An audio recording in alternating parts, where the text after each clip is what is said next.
My dear Lord Krishna, you are so kind upon this useless soul, but I do not know why you have brought me here.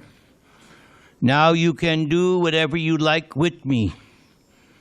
I know your causeless mercy can make everything possible because you are the most expert mystic.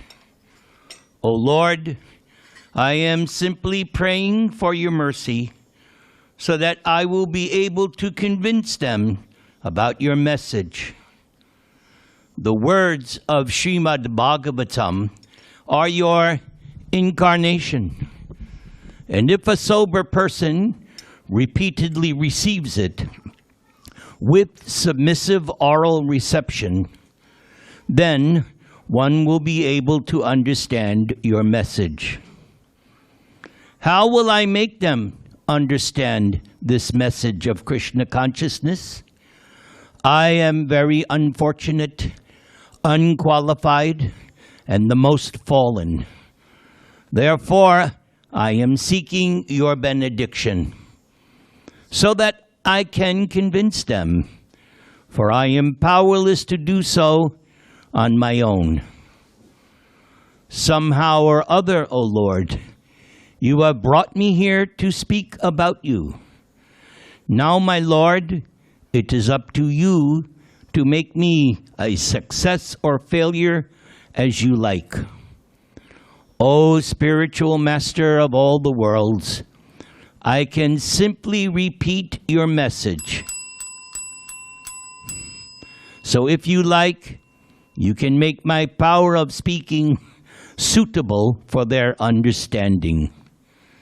Only by your causeless mercy will my words become pure.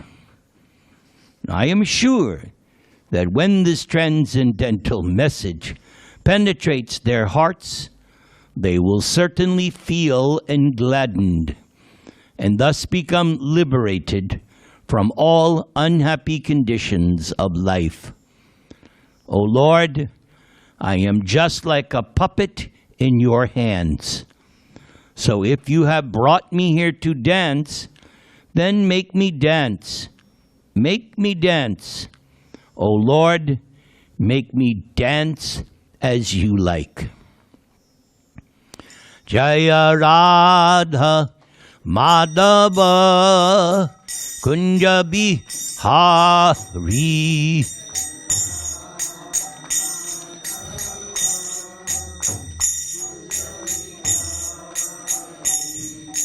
Gopi Jana Vallabha Girivarad Hari.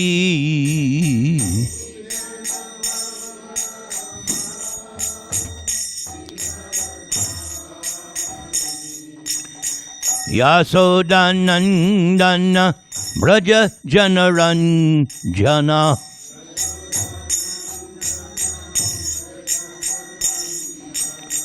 Jamuna Tira Vanachari.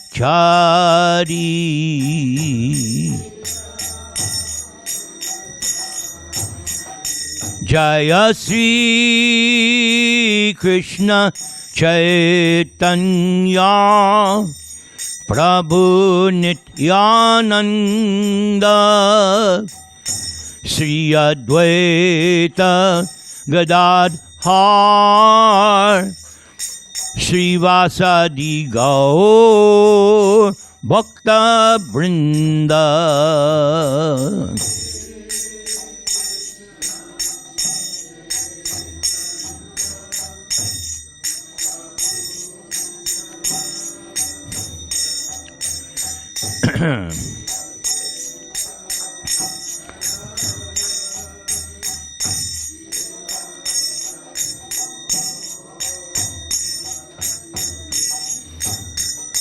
Hare Krishna, Hare Krishna, Krishna Krishna, Hare Hare, Hare Rama, Hare Rama, Rama Rama, Hare Hare.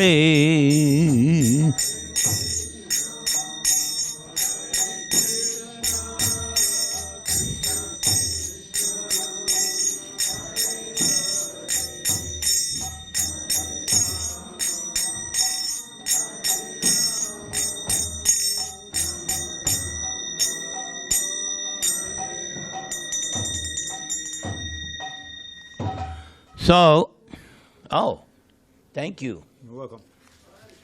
Very auspicious to get a garland. I was instructed long, long ago that when you receive a garland from the deity or spiritual master, what's happening is all the bad karma in the body comes out into the garland. So if I get a garland, I wear it a long time because I got a lot of karma to burn off.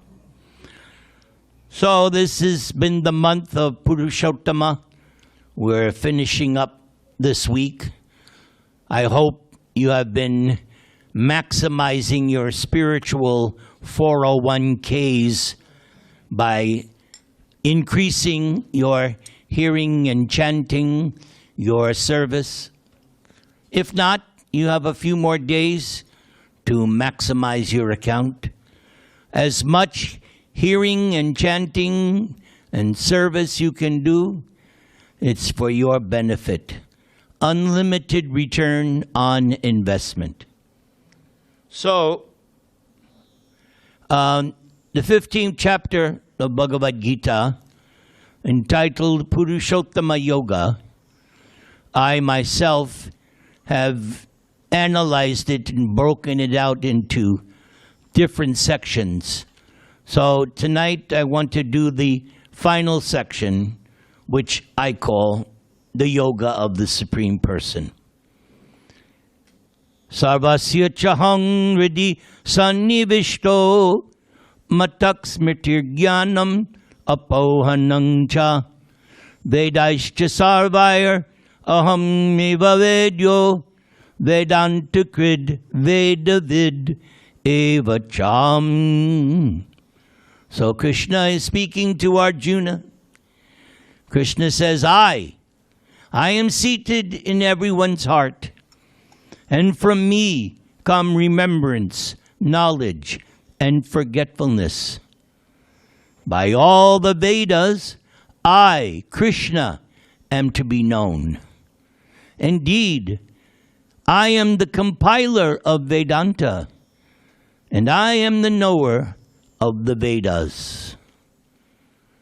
Dvau imau purushau loke ksharascha akshara evacha shara sarvani bhutani kutasta akshara uchyate.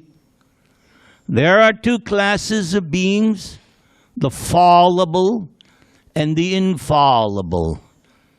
In the material world, every living entity is fallible. And in the spiritual world, every living entity is called infallible. Uttama purushastu anya param ma'atma iti udarata yolokatrayam avishya vibharti avyaya ishwaraha. Besides these two, there is the greatest living personality, the Supreme Soul, the imperishable Lord God Himself, who has entered the three worlds and is maintaining them. I find this verse funny. Why? Krishna is referring to Himself as a third person, as somebody different. That's why I say, because I'm from the 60s, right? We used to say, cool, man, you're cool. No, Krishna is ice cold. Yes. Yasmat sharam atitaham aksharad apicha uttama atak asmi loke vedecha pratita purushottama. Because I, Krishna, am transcendental, beyond both the fallible and the infallible. And because I, Krishna, am the greatest, I am celebrated both in the world and in the Vedas as Purushottama, the Supreme Person.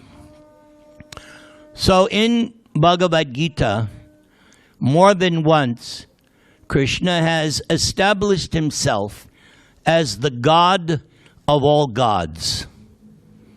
He said so in chapter 7.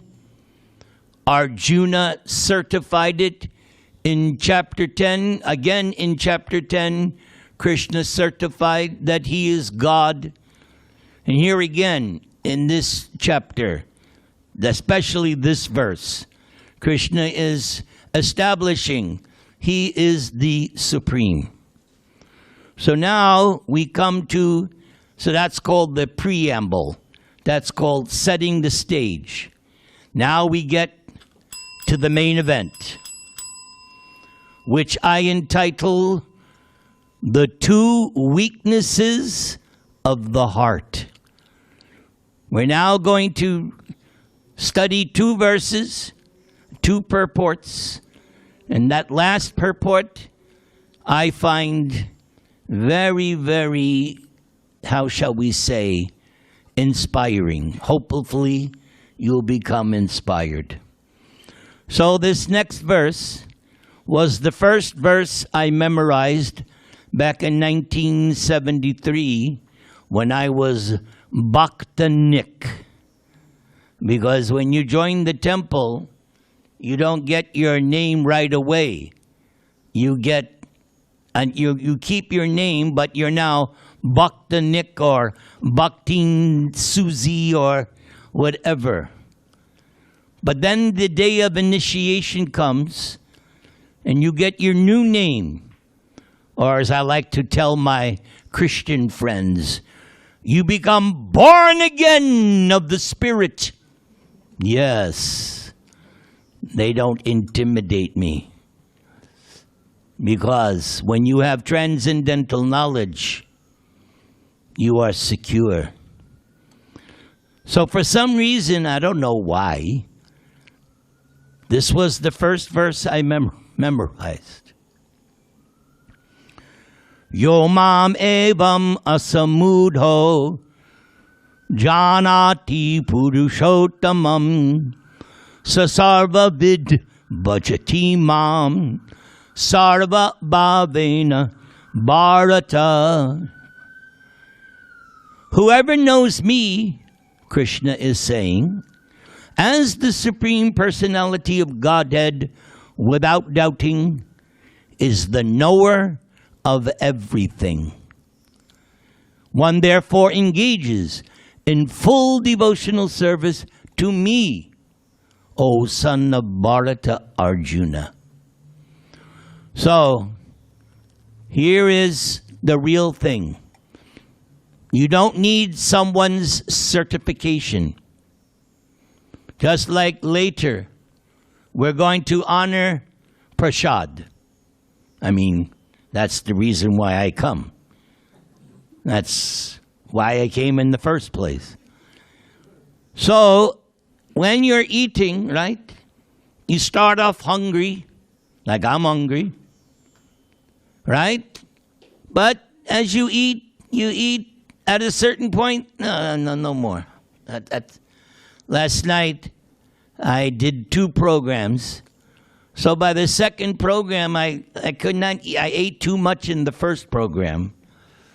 So when I got to the second program, the host said, "What, that's all you're eating?" Now, I had an excuse. I said, well, generally, the temple here, they cook too hot, too spicy, which is true. So that was my excuse. I didn't want to say I already filled up at the first program. People are sensitive. But the thing is, you know when you're full. Nobody else can tell. You know. I've been to dozens and dozens and dozens of homes around the world. Indian families feeding me all over the world. And it's always the case. You eat, right? But then the host comes, "No, Prabhuji, from my hand, you have to take some more." I've already, it's like, no, you got to eat more. So I have to go, no, no, no, no more. Sometimes you have to go like this over your plate. Because if you're not careful, you're not looking. Wait. They just put a whole new thing of halava on the plate. So the host doesn't know. The host's job is feed the Brahmin. Feed. You know that silly commercial, feed your lawn? Have you seen that? Feed it. So people know, oh, the Brahmin has come. Feed him. Because you're going to get nice ashirvad. But the point I'm making is, you know you're full. You don't need a certificate. You know. So in the same way, what Krishna is saying here, you know in your heart, do you have this conviction that Krishna is God and there's no doubt? Only you can answer that. But if you can reach that stage, right? If you can reach that stage where you can honestly say to yourself, yes, I am convinced, I know Krishna is God. There's no doubt about it. Krishna says, that's all, you know everything. No, I don't know what the stock market's going to be tomorrow. And I don't know the dimension of an illusion. Doesn't matter. He's not talking about knowing everything in this material world, which is a dream anyway. What's the use of knowing every single aspect of a dream? This whole material creation is a dream. So even if you knew everything, you know everything of a dream. Good for you. Because when you wake up from the dream, oh, it was a dream. So the day is going to come for all of us.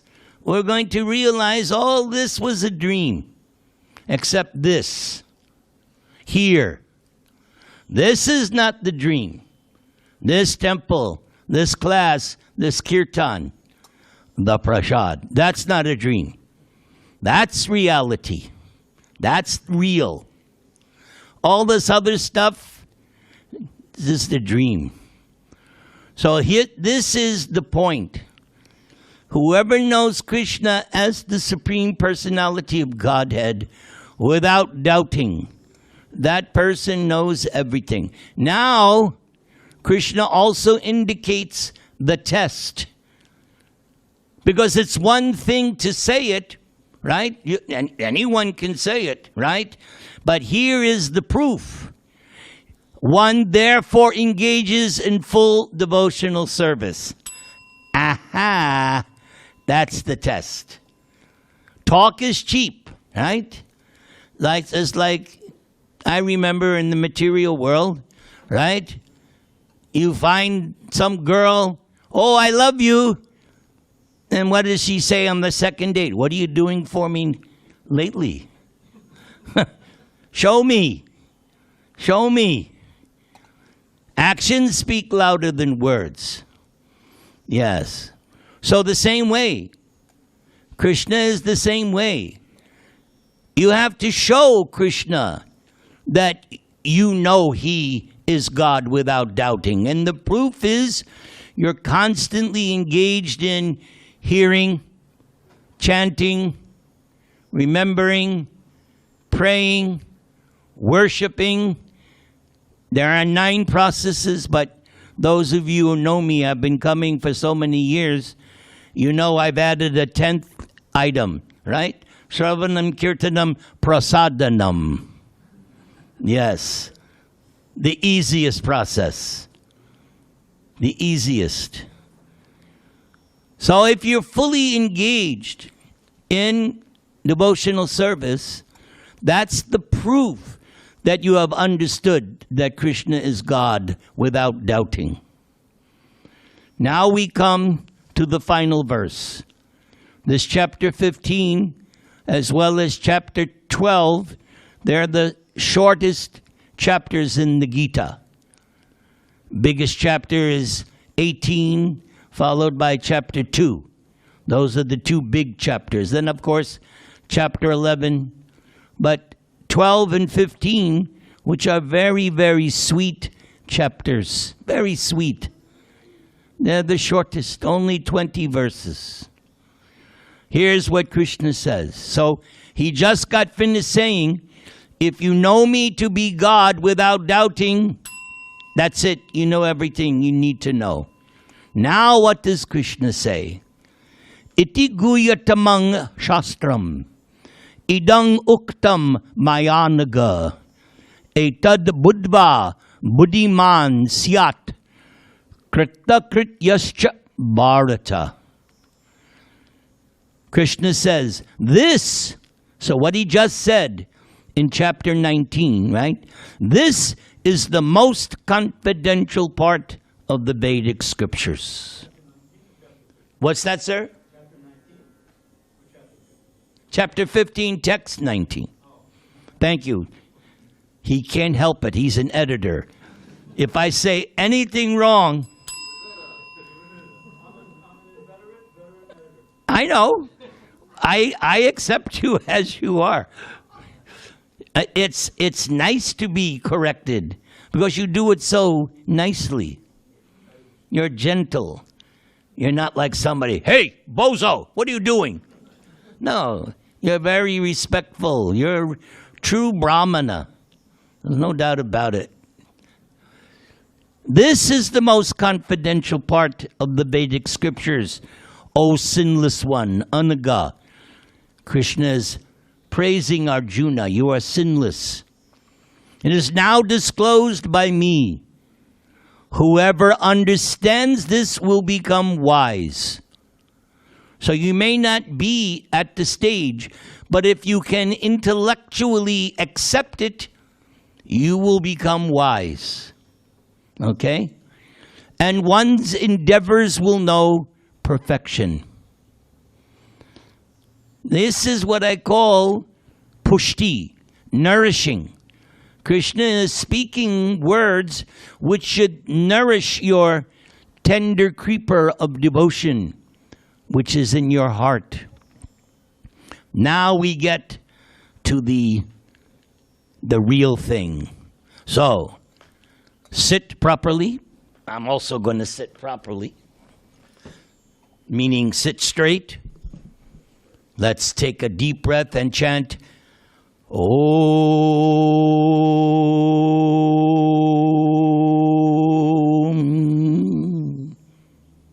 Let's do it again. You do it.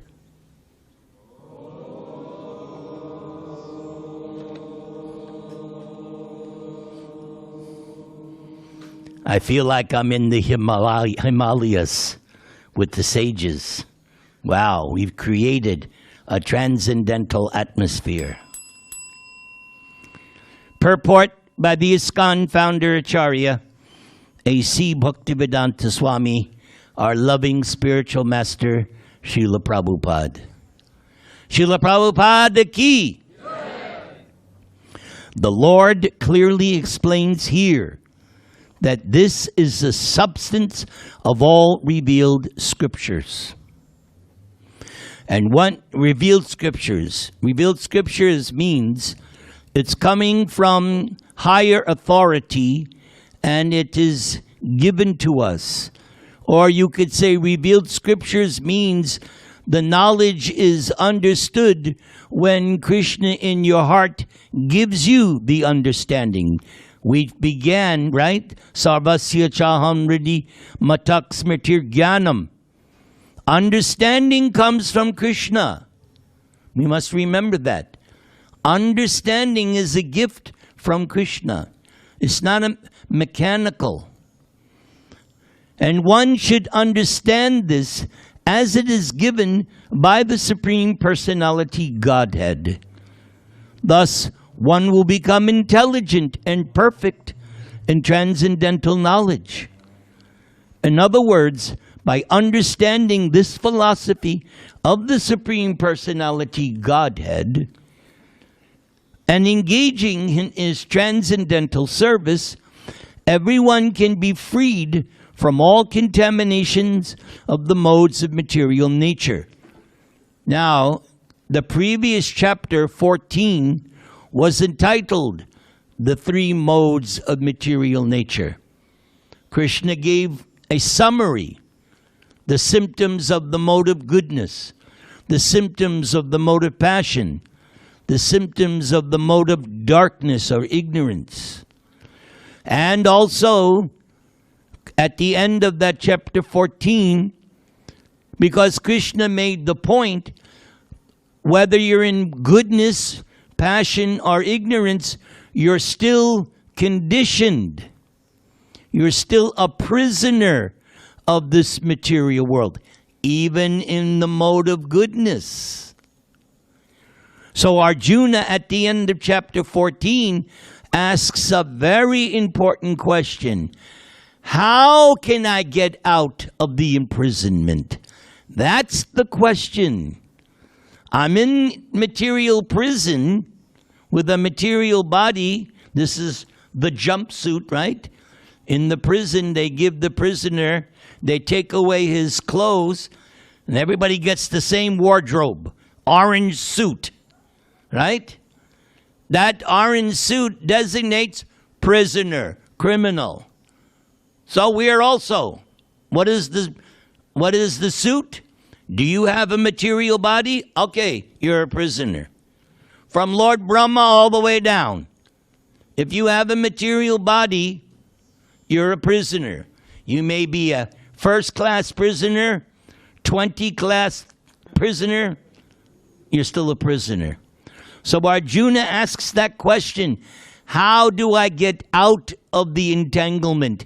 How do I become liberated? And Krishna gives such a nice answer. Mang chayo vyabhicharena bhakti yogena sevate sagunan samatityaitan brahma bhuyaya kalpate. So Krishna says that you will regain, key word, regain your original pure liberated status as Brahman, spirit. How? Undeviating devotional service, 24/7, 52 weeks, 100 years. You just constantly engage in 1, 2, 3, as many of the devotional activities. As long as you're engaged in devotional service, you're a free man or woman. But there's a little catch. There's always a catch. Maya is always there. Maya is the backside of the Lord. And as soon as I deviate, as soon as I take a vacation from the 9 processes of devotional service, Maya says, come here, fool. Now you engage in my service. That's it. You have 2 choices, chocolate, vanilla, Maya or Krishna. Choice is yours. And as soon as I give up serving Krishna, immediately Maya comes, come with me, rascal. So, to achieve, the verse said, Brahma Bhuyaya, equal status with Krishna. To have equal status with Krishna means you remain on the transcendental spiritual platform as Krishna. Let us continue. So it said here, can be freed from all contamination of the modes of material nature, including goodness, what to speak of passion and ignorance. Now, the purport continues. Devotional service is a process of spiritual understanding. Wherever devotional service exists, material contamination cannot coexist. Just like another example, darkness and light. Darkness is simply the absence of light. But as soon as light is there, the darkness is gone. Or another example given in the Bhagavatam.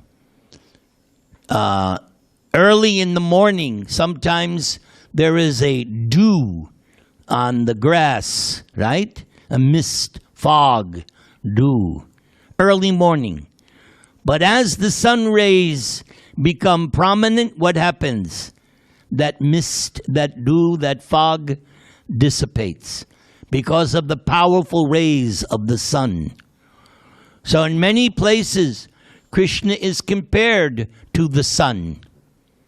He's all effulgent. And Krishna is so powerful. And Krishna's service is so powerful that it drives away the darkness. As Prabhupada wrote for his magazine, because Prabhupada's first writing was that Back to Godhead magazine, which he started in India. So the title was Back to Godhead. Not Go to Godhead.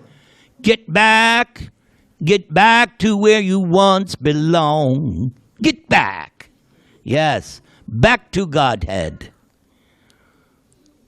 So underneath it would say, Godhead is light, nescience is darkness. Wherever there is Godhead, there cannot be nescience. All right. So Prabhupada is using that same line of reasoning. Wherever devotional service exists, the material contamination cannot exist. Devotional service to the Lord and the Lord himself are one and the same because they are spiritual. So that's why a devotee is not worried about going back to Godhead. All the devotee is worried about, am I engaged in 1, 2, up to 9 kinds of devotional service? It becomes a sort of transcendental anxiety, technically called avyarta kalitvam. Our inspiration of this are the 6 Goswami disciples of Lord Chaitanya. They were always asking themselves, wait, am I engaged properly or am I in Maya? So a good devotee, serious devotee is always checking, wait a second, what am I doing right now? Am I engaged in Mayic activities or am I engaged in Krishna consciousness? The Lord, oh, here it is. I predicted it. The Lord is said to be the sun, and ignorance is called darkness. Thank you, Prabhupada. Where the sun is present, there is no question of darkness. Therefore, whenever devotional service is present under the proper guidance of a bona fide spiritual master, there is no question of ignorance. Everyone must take to this consciousness of Krishna and engage in devotional service to become intelligent and purified. Unless one comes to this position of understanding Krishna and engages in devotional service, however intelligent he may be in the estimation of some common man, he is not perfectly intelligent. There's a similar statement in the Bhagavatam. The word sumedasa is used. Sumedasa means genius, brilliant, right? There is alpamedasa, less intelligent, and there's sumedasa. So this verse that uses the word sumedasa, who is a sumedasa? Somebody who is engaged in sankirtan. Sankirtan means complete glorification of the holy name, fame, form, pastimes of God. That's the religion of this age. Last night I had to speak at a temple, and the request of the management was I speak about the chanting of the holy name, Harer Nama Evakebalam. So this whole philosophy can be summed up by one line, Harer Nama Evakebalam. Simply glorify, chant the holy name of, everybody say, Hari. Hari. Come on. Hari. Hari. Now we're awake. Very good. Yes. Prabhupada continues his purport. The word anaga, by which Arjuna is addressed, is significant. Anaga, O sinless one, means that unless one is free from all sinful reactions, it is very difficult to understand Krishna. One has to become free from all contamination, all sinful activities. Then he can understand. But devotional service is so pure and potent that once one is engaged in devotional service, automatically he comes to the stage of sinlessness. So, if you are listening to this class right now, if you're paying attention, you're sinless. See how nice this movement is? Just by sitting and agreeing to hear even someone like me, right? Because I'm delivering the message, which was the first thing I read, the message of Godhead. If you're listening, paying attention, you're sinless. Congratulations. Nice to see you all sinless. Okay, now we come to the finale. While one is performing devotional service in the association of pure devotees in full Krishna consciousness, there are certain things which require to be vanquished altogether. Okay, here we go. The most important thing one has to surmount is weakness of the heart. Now, he's not talking about the physical heart. No, that's not the heart he's referring to. He's talking about chaita, consciousness, the subtle body, mind, intelligence, ego, contaminated consciousness, which covers the pure soul. Okay? That's the heart he's referring to. The most important thing one has to surmount is the weakness of the heart. The first fall down is caused by the desire to lord it over material nature. Let me say that again. The first fall down is caused by the desire to lord it over material nature, meaning I want to enjoy. I want to exploit. Let me enjoy. Just like there's that scene from the Ramayana when his sister Shurpanakha, she has just come, her nose and ears, right, were cut off by Ram and Lakshman. So she goes to her brother, and Ravana says, "Who has done this to you?" And she explains that it was Ram and Lakshman.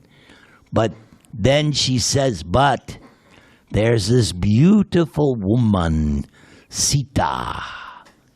So beautiful. You should possess her.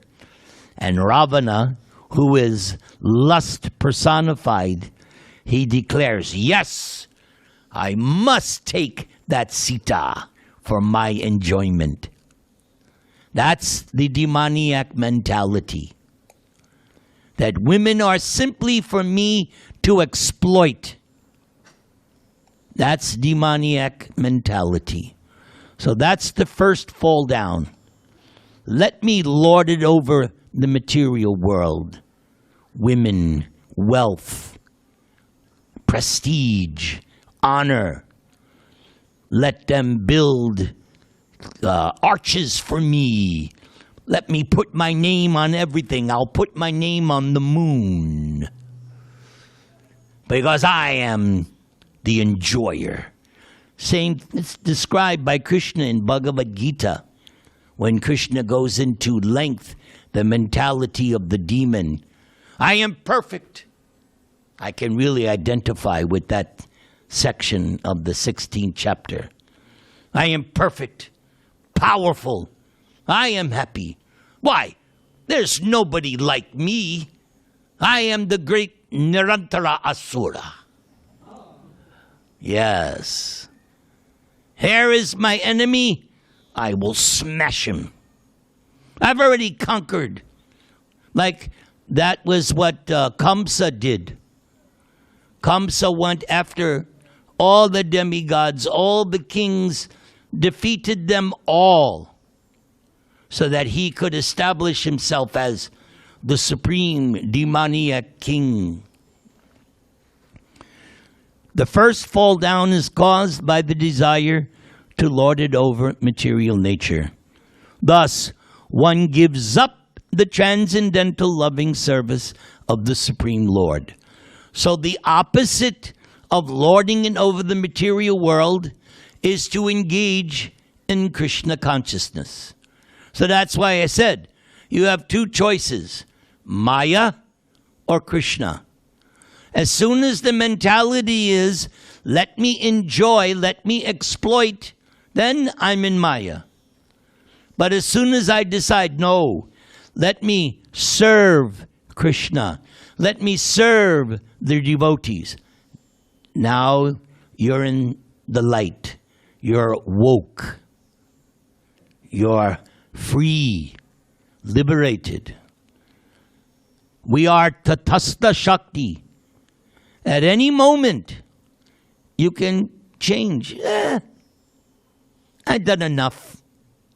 Let me watch the soccer match. Maya is always there.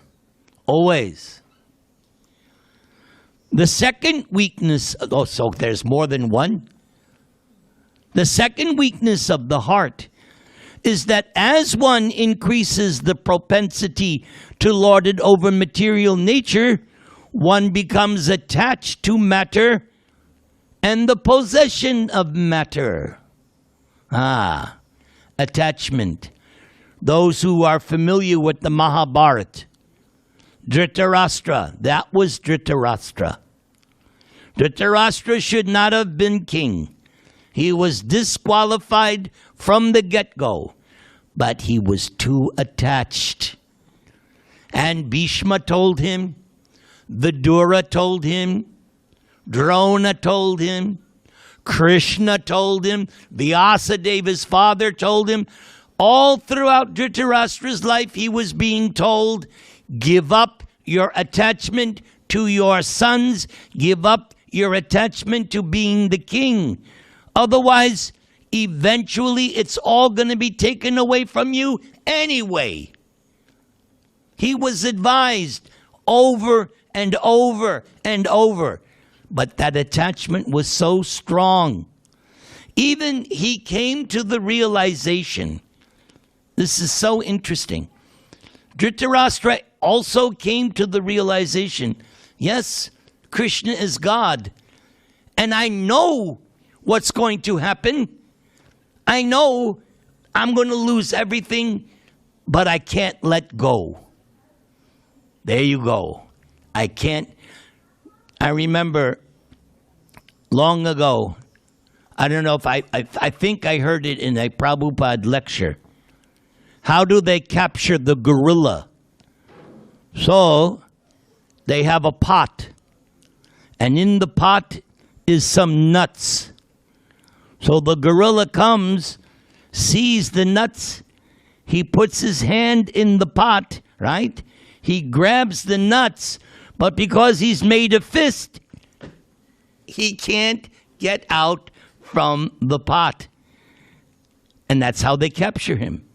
All he has to do is let go of the nuts. His hand is free.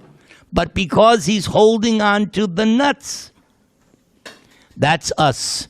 We're all the gorillas attached to the nuts. That attachment to, as Prabhupada is saying here, lording it over the material world, that's what's keeping us prisoners. Krishna, Prabhupada, Lord Chaitanya, Gita, Bhagavatam is telling us over and over and over, let it go. Let it go. Stop trying to lord it over the material world. Accept that you're simply the humble servant of the servant of the servant of God. That is self-realization. When you come to that stage where you realize, I'm simply the insignificant servant of God. I was told once a story.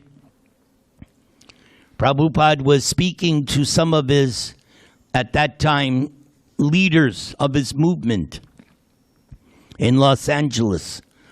Prabhupada had nice room quarters in Los Angeles, which they have maintained nicely. You can go and see Prabhupada's quarters. So Prabhupada was trying to explain this to his leaders. Prabhupada was very funny. So Prabhupada saying, oh, in this universe, there are so many planets. But among all the planets, there is one little Earth. And on that one little Earth, there are 7 continents. And on each continent, there are so many countries. And in the country like America, 50 states. And each of those states, so many cities. California has so many cities. So there's one little city, Los Angeles, right? And in that Los Angeles, there are so many neighborhoods. It's all subdivided, different areas, right? So there's one little area in Los Angeles, and there's a street, there's so many streets. One street, Watsika. And there's somebody on Watsika who's thinking, I'm very important. Just to show, in the scheme of things, I am actually insignificant. Prabhupada also said that because whenever devotees would make a mistake with Prabhupada, they would say, oh, Prabhupada, I'm sorry, I'm so fallen. I'm the most fallen, as if to say, yes, Prabhupada, I'm the most fallen. No, you're not the most fallen. You're only insignificant. Because even that, I'm the most fallen, is itself some kind of pride. I am the most fallen. No, insignificant. The second weakness of the heart is that as one increases the propensity to lord it over matter and the possession of matter, the problems of material existence are due to these weaknesses of the heart. So, if all you ever read was this purport, you know everything you need to know. It's right here. One paragraph. everything you need to know to become free. Free at last. That was somebody's dream. Yes. That's a good dream. I want to be free. When I was starting out trying to be a musician, I wrote one song, I want to be free. But by reading Prabhupada's books, I realized, that freedom is also an illusion. To be free means to be free from the influence of the modes of nature, which means to become surrendered to Krishna. That's real freedom. In this chapter, the first 5 verses describe the process of freeing oneself from these weaknesses of heart, and the rest of the chapter, from the 6th verse through the end, discusses Purushottama Yoga. Thus end the Bhaktivedanta purports to the 15th chapter of Srimad Bhagavad-Gita in the matter of Purushottama Yoga, the yoga of the Supreme Person. Thank you for listening. Thank you for cooperating. May Krishna bless you, protect you, maintain you, and may we all, myself included, may we all overcome the weaknesses of the heart. All in favor say, Hare Krishna. Hare Krishna, Hare Krishna, Krishna Krishna, Hare Hare, Hare Rama, Hare Rama, Rama Rama, Hare Hare. Come on.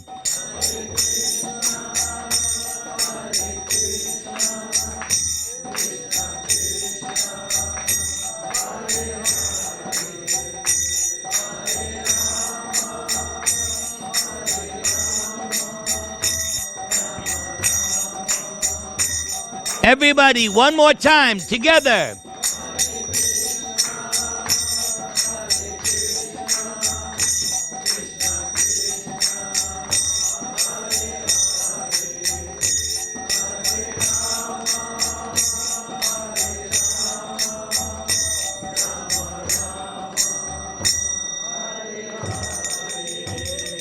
All glories to the ISKCON founder Acharya, A.C. Bhaktivedanta Swami, Srila Prabhupada ki.